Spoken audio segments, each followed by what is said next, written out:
advise students, as much as possible, look for the job that you would take if you didn't need a job. I mean, don't sleepwalk through life, and don't say it's all going to be great. I'll do this and I'll do that, and I'm just marking time till I get to be older. As I've told people, that's like saving up sex for your old age. I mean, it just is not it is not a good idea. Yeah.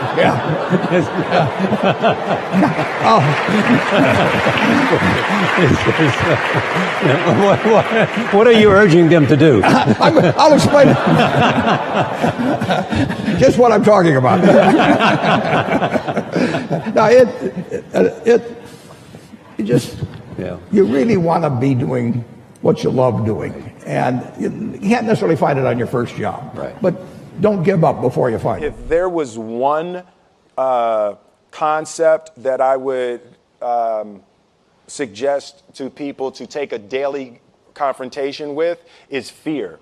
The problem with fear is that it lies, right? So fear tells you, hey, if you say that to that girl, she's going to know she has you, and she'll never really be attracted to you if she knows how much you attracted to her. Don't say that. No, how we get her is when she walks by, ignore her. Right, it's a smooth. It's like puppet on your shoulder. Fear tells you dumb shit like that, right? So for me, the daily confrontation with fear has become a real practice for me since about three years ago. I went skydiving in Dubai, right? And skydiving is a really interesting confront with fear, right?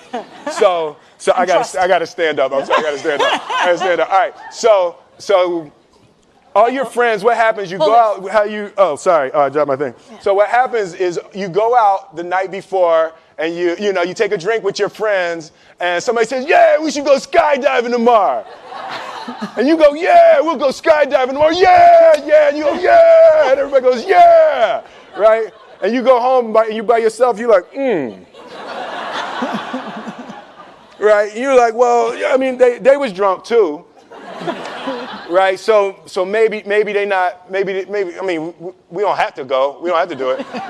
So then that night you're laying in your bed and you just keep, and you're terrified. You keep imagining over and over again jumping out of an airplane, and you can't figure out why you would do that, right?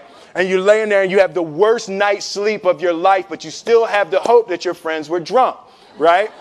So you wake up the next day and you go, down and you say where you were going to meet, and everybody's there. You're like, oh, all right, cool.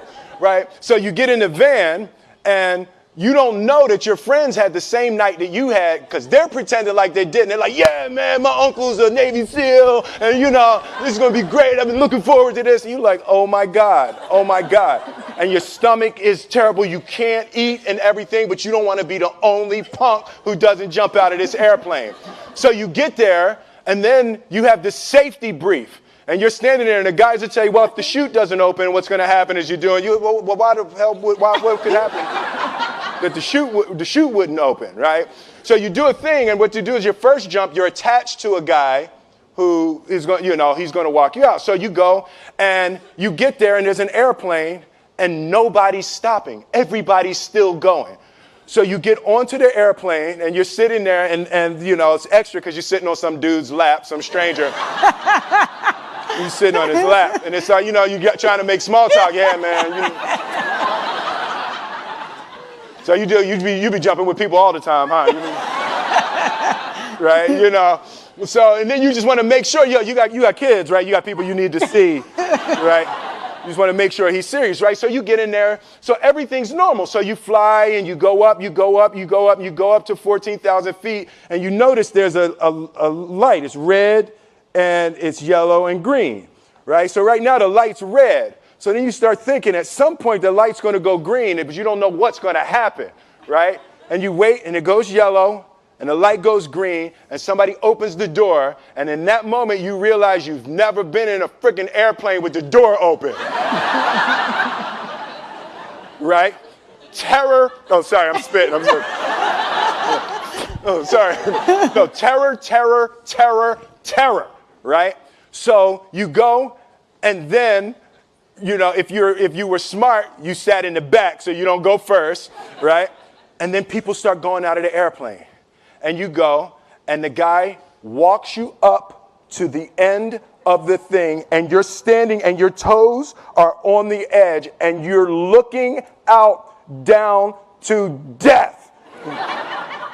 And they say, on 3. And they say, 1, 2. And he pushes you on 2 because people grab on 3, right? Right? And you go, and you fall out of the airplane, and in 1 second, you realize that it's the most blissful experience of your life. You're flying, right? It doesn't feel like falling, right? It's like you actually are kind of held a little bit by the wind, and then you start falling, and there's zero fear. You realize that the point of maximum danger is the point of minimum fear. It's bliss. It's bliss, and you're flying, right? And you're doing that, and then 20 seconds, 25 seconds, 40 seconds, and you have enough time to just kind of be like, oh, that's that building. I saw like that one. Oh, you can see the ocean. Right? You start doing all of that, and the lesson for me was, why were you scared in your bed the night before? What do you need that fear for? Just don't go. Why are you scared in your bed 16 hours before you jump? Why are you scared in the car? Why could you not enjoy breakfast? What did you need that? The fear is fear of what? You're nowhere even near the airplane. Everything up to the stepping out, there's actually no reason to be scared. It only just ruins your day. You don't have to jump. And then in that moment, all of a sudden, where you should be terrified is the most blissful experience of your life.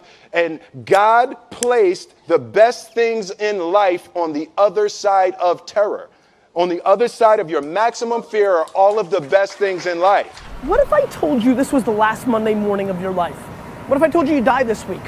Would you complain about your crap job or that test you don't want to take? I doubt it.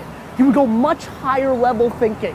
Well, that's really what it takes. It takes understanding that if you're not pumped right now, if you're begrudging what you're about to do, if you're not looking forward to it, look, I respect practicality. You gotta go through school because your parents want to. You gotta pay your rent. You got student loans. I get it. But please recognize the world we're living in. We're living in a world where there's so much more opportunity. This internet thing created way more opportunity for all of us. Way more. I mean, look, you might not even be alive. Like, your mom and dad could have had sex like 3 minutes later and you wouldn't even exist, and you're complaining. You could have ended up being a bus, a tree. I just don't get the mentality of being head down sad on a Monday morning. I'm gonna make Monday morning my I'm gonna make you Saturday Monday morning. That's what I wanna do every morning, and that's what I want from you. Please, take a step back and think about how awesome it actually is. And then recognize that you can attack the world in a totally different way because you were lucky enough to be born during this era. Imagine we're standing in a big empty room, right? And we're standing in one corner, and I give you a simple instruction. I want you to go to that corner in a straight line, right? Off you go, no big deal, right? Without telling you, I slip a chair in front of you. What do? You go around the chair. Now you just disobeyed what I told you to do. I told you to go to that corner straight line. But this is the amazing things about human beings, which is when we're given a clear destination, we use our own creativity and our own sense of innovation and our own problem-solving abilities to overcome obstacles to get to the destination. In other words, the destination is more important than the route, right? We are flexible about the route. We're obsessed with the destination.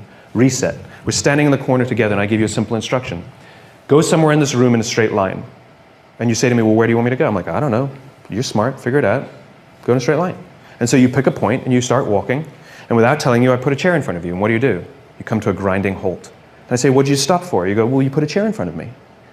Or you'll make a sudden turn and go in another direction, right? And this is the problem. It's the same obstacle. The difference is when you have a clear destination, the obstacles become easy to overcome. When you don't have a clear destination, you keep coming to a grinding halt. And what we do in our companies is we're counting the steps we're taking along the route, but we're never looking at the destination, right? So a company says, made $1 million this year, we were only planning on making 800,000. Like we took 10 steps, we're only planning on taking 8. Where are you going? No clue, right? We count the steps. And so the point is that people want to feel that the effort that they're exerting actually are moving somewhere.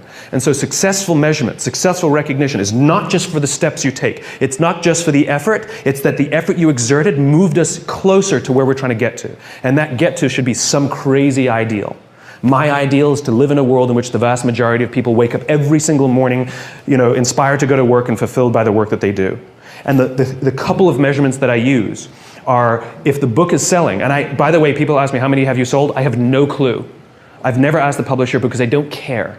I really don't care how many I've sold. What I care about is the Amazon rankings and that those are going steady or up and not plummeting, because that means other people, right? Because I don't have a publicist, I don't have a marketing strategy on purpose. I didn't hire one of those companies to sell the book for me. And the reason is because I'm not interested in book sales. I'm interested in the spreading of an idea. And so I just use that as a metric to help me understand, am I sort of marching because the more I preach, is it resonating? And so you have a couple of these imperfect measurements that help you understand, are you going along the way? So it's not just great effort, look what you achieved, because that's what we're doing now. Right? Our goal is to increase top-line revenues by $50 million. For what reason? Right? Which is, we have to know the destination, and then we say, amazing. You took us that much closer. And if we go to the right, it's because we were overcoming an obstacle. If we hadn't gone to the right, we would have been stuck forever. Thank you. It's not always straight lines. It's not always straight lines. But it's in one direction. She's pulling the cane out. I'm not sure about that in the future I would dictate, I would be stupid. That's why I should retire early when I'm young. That is why I have a lot of things that I dream I want to do. I want to do philanthropy, I want to be a teacher, I want to go back to school, I want to do the environment. And the world is so wonderful. Why should I be the CEO of Alibaba all the time? I'm coming to this world not to work. I want to come to this world to enjoy my life. I don't want to die in my office. I want to die on the beaches.